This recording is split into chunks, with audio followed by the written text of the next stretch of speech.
So my passion for ancient Rome started in high school thanks to my professor who was teaching history, Latin literature, and Italian literature. He was a very charismatic man. He always encouraged us to develop an open mind, to critical skills, to be able to look around, turn on the TV news, and form our own opinions. Apparently, what he was very passionate about was the Julio-Claudian dynasty, which is also what I am passionate about. Maybe even obsessed, I don't know. But the reason why that period of Rome has always been very fascinating to me. Scandals, the violence, and the hatred, and the envy, and the greed that those people had. It was a whole family. They were all related to each other. They were cousins, they were uncles, they were mothers, they were fathers. But because of power, they were all able to hate each other and kill each other. Maybe my favorite of all was Germanicus Julius Caesar. He was the most loved by the people and the most hated by the elite. I don't know, I might be wrong, but I feel like he's not very well known, aside from people who are very into Roman history like me. Whenever I mention him, yes, I do talk about ancient Rome with a lot of people that I meet. People always make like weird face, like he's not maybe at the level of Julius Caesar and Augustus, and even in the history books, he's not he's maybe shortly mentioned when it comes to Germany and the Teutoburg battle and what came afterwards. There isn't much about him. But I personally love to go to the sources, and the two main sources we will talk about and in general everybody has to go to if they want to know more about ancient Rome is Tacitus, the great journalist of the past, hence Suetonius, who is a little bit more biased. Well, they're actually both biased, but ones that have more information. The life of Germanicus is very much the life of the typical hero. He had a glorious life, excellent in battle, had the support of the people, and lived a very short life. He died at the age of 34, which makes us wonder what great things he could have accomplished if he had lived a longer life. A brief history about his family. Aside from being emperor material, meaning he had all the characteristics necessary to become an emperor, he had also a very pure blood, very pure Julio-Claudian blood. Son of Drusus, who was the son of Livia Drusilla, wife of Augustus, third wife of Augustus. The guy married multiple times until he found Livia, like his true love, probably. Drusus was the brother of Tiberius, so they were both Livia's son. Augustus was not the fathers. Augustus married Livia Drusilla, basically forcing her to divorce and adopted his stepsons. Germanicus was always loved by Augustus, and even more than Tiberius, who later became the second emperor of Rome. Other curiosity regarding his life and family ties, he was also the father of the less glorious Gaius Caligula. Mentioning the sources, which I always say I like to go to the sources, even though, as I said, we have to take everything with a grain of salt when it comes to the past, because the truth, it's impossible when it comes to the past, because the Romans used to make up scandals in order to paint the enemy in a bad light. Like people do today, like journalists tend to also do that. They create scandals, lies. They maybe take an event, they make it bigger, they paint it bigger and even worse in order to paint the enemy as a clown or something that is not to be trusted, especially sexual scandals. That's common now, and it was common even back then, to paint the other person like this guy is living a promiscuous life, he's going with his sisters, he's the P word, is doing a lot of nasty stuff. This guy can definitely not be an emperor. You guys cannot trust him, don't vote for him, blah blah blah.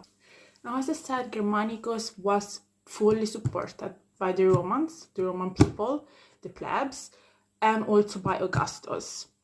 He was praised by both Suetonius and Tacitus for his character and his virtues, which is something that I want to talk about in this video.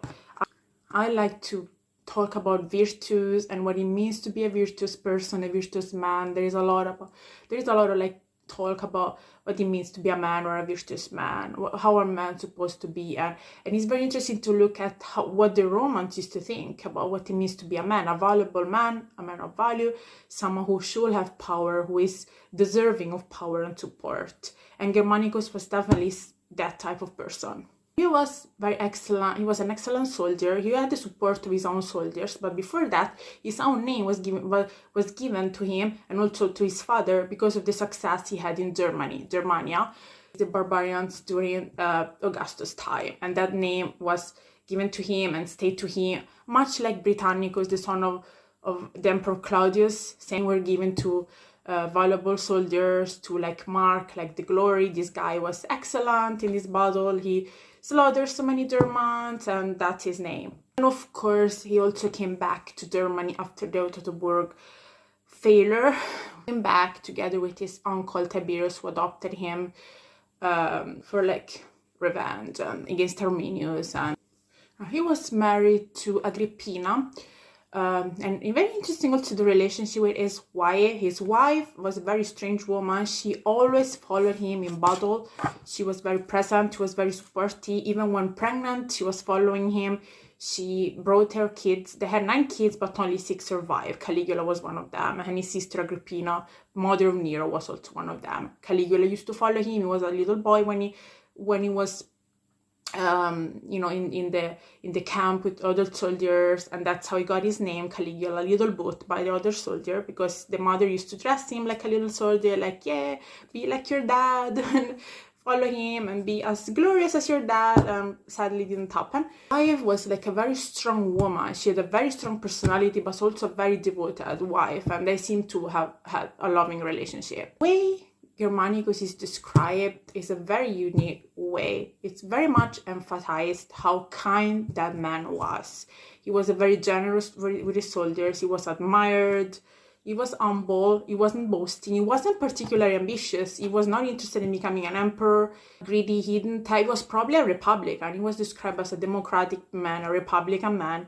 That's why he was hated by his grandmother Livia, Augustus' wife, who was a very ambitious woman and wanted his son Tiberius to become emperor, and she succeeded. Germanicus died poisoned by his enemies. Some people say Tiberius, like people poisoned him for Tiberius, but again, we would never know that. The grief was great in Rome. Everybody cried, everybody mourned his death, his loss, even his own enemies, the barbarians in Germany. It was sad they used to cut their beards as a sign of grief and respect for him. So he was respected by his own enemies. And we must remember the barbarians, the beard was something that was very important for the barbarian, because it was what made them different from the Romans. The Romans used to always shave their beard. That was a sign of like wilderness and being uncivilized. So that was something that only the barbarians had. So Germanicus was a virtuous man, and the values that a virtuous Roman had were surprising for many of you, because while being courageous and strong and ruthless in battle was definitely necessary in order to be a man and a masculine man and defend your country, the pietas and fides were also very important values coming from the mos maiorum, the tradition of the Romans. It means you had to be loyal, so trustworthy, and you had to be merciful even towards your enemies. Most importantly, your gods. You have to be show respect. So respect would probably be duty and respect, the words that are closer probably to the concept of pietas. So respectful toward your gods, your countries, your family, your parents. It's basically the tradition we're still having, because we all come from the Romans, culturally speaking. Left, it's something that was confirmed by Christianity, some of it, but we still owe a lot to the Romans. Fides and loyalty and courage and also moderation comes, which reminds us of the Stoics. So being moderate and not exceed like the barbarians used to do. They had this mindset, the barbarians, they don't know boundaries, they don't know limits, they're just doing whatever they feel like. We have to be more in control. Germanicus was described as a man who took care of his own body. He was athletic, probably. He was in shape. He was a cultured man. He was educated. He knew Greek. He used to write also comedies, and he was generous. He was not greedy and not ambitious, and he was not. He didn't have feeling of revenge. Was described. He wasn't very much for like revenge towards his enemies. His humility and moderation were very much like underlined. Of love and support it was, and how much love and support he received from his soldiers, people who were supposed to obey to him. So the fact that he was able to be loved by his own soldier is definitely something that is very interesting, because the man, they used to follow him not because of the pure mere obedience, but because they wanted to follow him. They saw him as a leader that was deserving of that support. So all these characteristics made him the perfect Roman. We have to remember virtus. The word virtus is a Latin word and comes from vir, which is man. So virtus and man are actually very close words. So a man had to be virtuous. Every man had to have this characteristic. And Germanicus was definitely someone who called boast, in that sense, that he used to have those, but apparently wasn't even boasting of it. So I guess he was definitely meant to be the emperor, the second emperor. I would say I'm pretty sure he would have been the second emperor. And maybe, who knows, maybe history would have been different.